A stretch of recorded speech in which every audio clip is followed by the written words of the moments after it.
You may think your success depends only on your willpower, your mindset, or your motivation. But here's the truth. The biggest force shaping your habits isn't your willpower, it's your environment. Think about it. Why is it easier to binge-watch shows than to read books? Why is it easier to grab chips instead of fruit? Why do you sometimes find yourself scrolling for hours when you only meant to check one notification? It's not that you're weak. It's that your environment is silently pulling the strings. And here's the empowering part. You can flip that script. You can hack your environment to make good habits automatic and bad habits inconvenient. Today, I'm going to show you how to redesign your surroundings so they work for you, not against you. By the end of this video, you'll have practical steps to create an environment that fuels your growth, sharpens your focus, and makes better habits the obvious choice. The problem: why willpower isn't enough. I want you to picture this. You're trying to eat healthier. You buy vegetables, you promise yourself you'll cook at home. But you also leave cookies on the counter. Guess what happens? 9 out of 10 times, you reach for the cookies. It's not because you don't care about your health. It's because your brain takes the path of least resistance. Studies show that our environment influences up to 80% of our daily choices, often without us realizing it. Willpower is like a battery.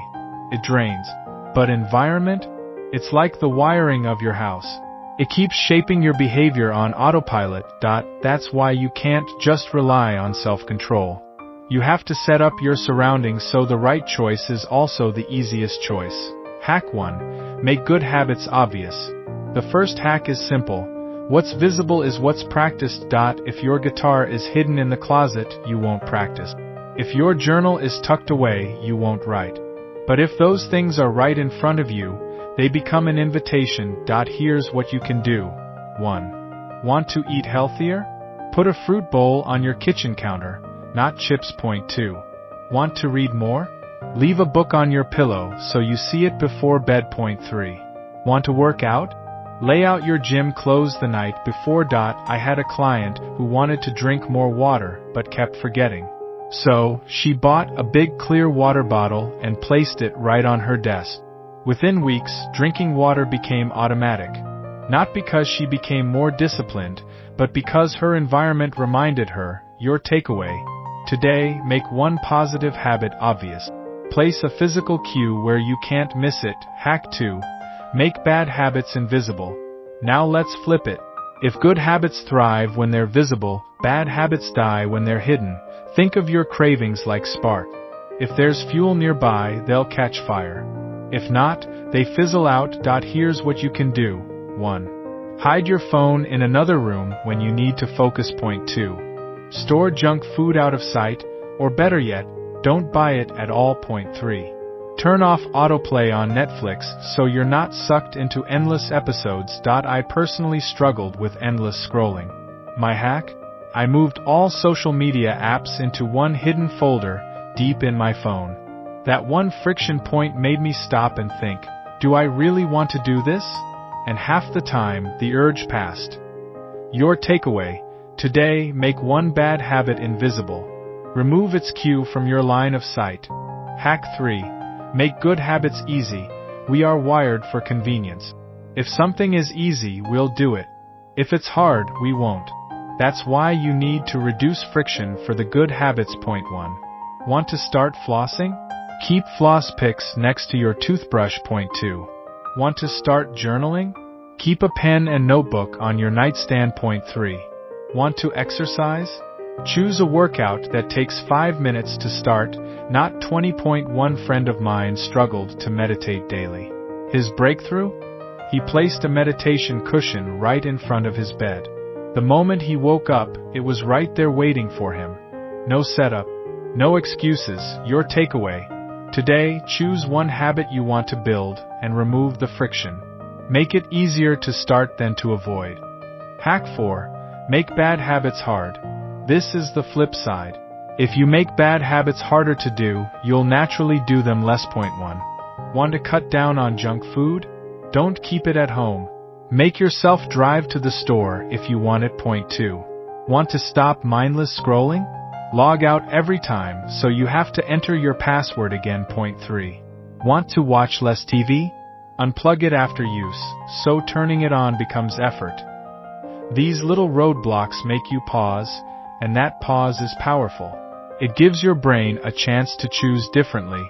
Your takeaway: today, add one tiny friction point to a bad habit.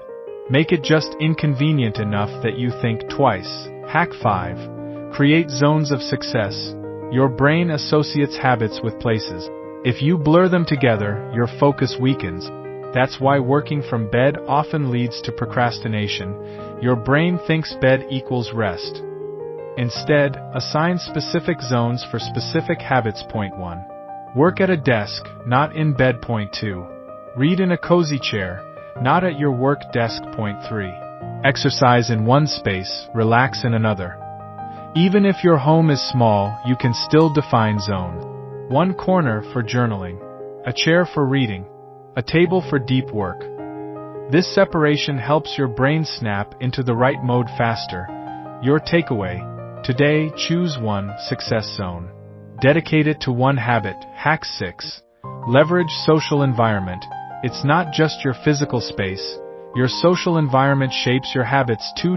There's a saying, you're the average of the 5 people you spend the most time with. And research backs it. Habits spread socially. Point 1. Want to get fit? Spend time with people who work out. Point 2. Want to grow financially? Spend time with people who talk about investments, not gossip. Point 3. Want to stay positive? Limit time with chronic complainers. I once joined a mastermind group of entrepreneurs. Just being around their discipline and ambition pulled me up. I found myself working harder, not because I forced it, but because the environment made it natural. Your takeaway: today, audit your circle. Choose to spend more time with someone who embodies the habit you want. Hack 7. Design for small wins. Your environment should celebrate progress. Point 1. Track workouts on a visible calendar. Point 2. Use a habit tracking app with satisfying check marks. Point 3.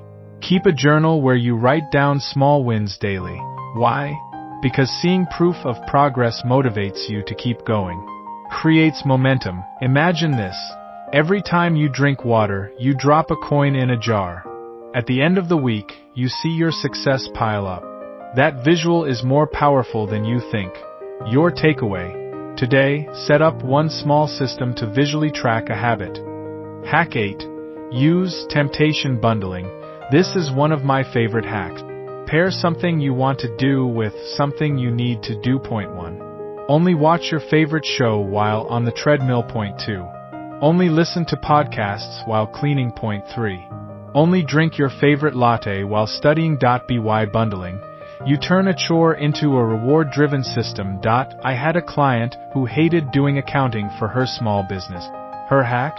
She paired it with her favorite playlist and fancy tea. Suddenly, accounting wasn't dreadful. It became tea time with numbers. Your takeaway: today, bundle one habit you resist with one activity you enjoy. Hack 9. Automate what you can. Some habits are easier when you remove choice entirely. That's where automation comes in. Point 1. Set automatic transfers to savings. Point 2. Use grocery delivery to stock healthy food. Point 3. Schedule reminders for workouts. The less you rely on remembering or deciding, the more consistent you'll be. Think of automation as building an environment where success happens by default. Your takeaway: today, automate one habit. Set it up once so it runs on autopilot. Hack 10. Redesign identity through environment. The ultimate hack is this: design your environment to reflect who you want to become. Point 1. Want to be a reader? Fill your space with books. Point 2. Want to be a runner? Hang your running shoes by the door. Point 3. Want to be an artist? Keep your sketchbook on the table. Your environment should whisper, "This is who you are." When you walk into your room and it screams the identity you're building, your actions will follow.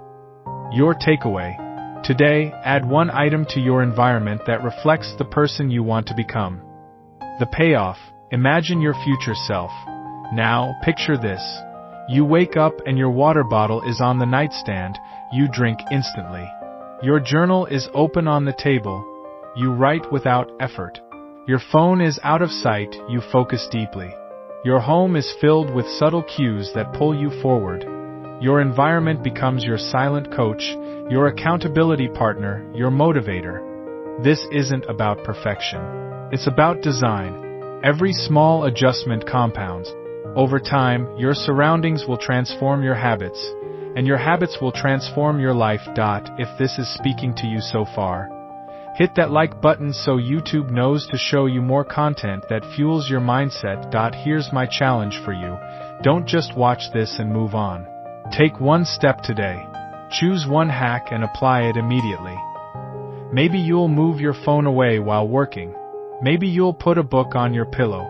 Maybe you'll hide the junk food. Point one change. That's all it takes to start. And tomorrow, another. That's how environments are hacked. That's how habits are built. That's how lives are transformed. You don't have to fight your environment anymore. You can rewire it to fight for you. Remember, your future self is watching the choices you make today. Make them proud. If this message resonated with you, don't just keep it to yourself. Join this community of growth. Subscribe, share this with someone who needs it, and together let's build environments that make success our default. Because when you master your environment, you master your destiny.